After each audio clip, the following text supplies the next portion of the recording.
bukan orang pintar gitu ya, tapi saya orang rajin gitu. Jadi kalau mungkin teman-teman lihat mungkin apa yang saya capai itu semua murni dari kerja keras, bukan dari ke arah dasarnya yang pintar begitu.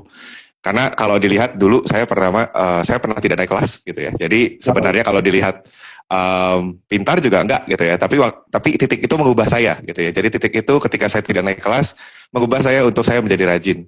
Dan seperti kata orang juga bilang gitu ya bahwa tidak ada kata terlambat sebenarnya. Jadi mungkin saya baru bertobat waktu itu mulai SMP gitu ya. Tapi memang pelan-pelan dan saya selalu belajar gitu ya setiap kali apa yang bisa saya peroleh.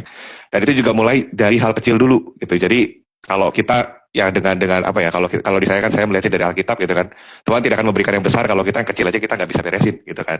Nah jadi kita mulai dari kecil-kecil dulu. Jadi saya mulai dari hal kecil dulu. Waktu itu saya ingat saya mau S3 waktu itu ke Australia. Jadi saya pengennya keluar negeri S3-nya karena S1 S2 saya sudah di Indonesia. Jadi saya pengen ada ganti warna lah ya gitu kan. Tapi waktu itu saya sadar saya masih punya kekurangan, yaitu kemampuan penelitian. Jadi waktu itu saya mulai pelan-pelan mungkin dari penelitian kecil, dari yang mulai mungkin ya menurut orang itu remeh gitu ya, tapi saya kerjakan dengan sungguh-sungguh yang seharusnya bahasa Indonesia juga cukup, saya buat jadi bahasa Inggris karena saya ingin melatih juga kemampuan Inggris saya gitu kan. Pelan-pelan sampai akhirnya terakhir ke jurnal bereputasi, terus juga dapat beasiswanya akhirnya, itu juga tidak langsung teman-teman. Jadi pertama-tama gagal dulu teman-teman, gagalnya juga nggak neko-neko gitu ya di administrasi gitu ya, jadi belum sampai interview gitu ya.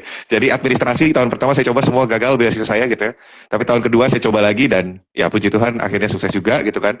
Terus setelah itu saya lulus, beres S3, saya kembali ke Maranatha gitu ya, menjadi dosen. Dari situ diminta untuk mulai dari jadi Kaprodi Magister Ilmu Komputer. Lalu setelah itu di kami ada penguatan fakultas, jadi Fakultas Teknik dan IT digabung menjadi satu. Lalu saya juga diminta menjadi dekan. Dan terakhir, waktu beberapa bulan terakhir juga saya diminta menjadi wakil rektor.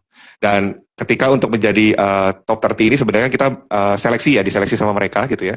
Jadi saya hanya menceritakan pengalaman saya gitu kan, apa yang sudah saya lakukan gitu kan, terus apa yang mungkin sudah saya capai, dan memang waktu itu memang ternyata saya juga masuk dalam sini.